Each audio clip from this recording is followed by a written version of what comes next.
Здравейте! Здравейте! Кой кай се ви носите? Ами, моята мисля, че е тракийска. По принцип, двамата сме от Шумен. Да, но моето село е близо до Карлово и да, носята ми е тракийска. Автентични ли са?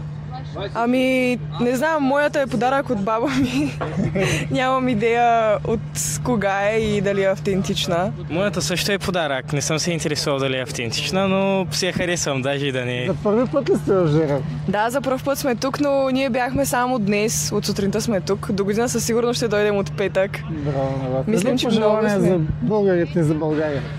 Ами, да запазят родните традиции. Мисля, че фестивалът тук е доказателство, че имаме много богат фолклор и хората трябва да го познават, да се предава напред в поколенията. Едно мъжко пожелание. Еми да, идвайте, забавляйте се, много е хубав фестивала и да. Да, който не е идвал, препоръчваме да дойде. Това е преживяване, което няма къде да се изживее на друго място. Благодаря. И ние благодарим.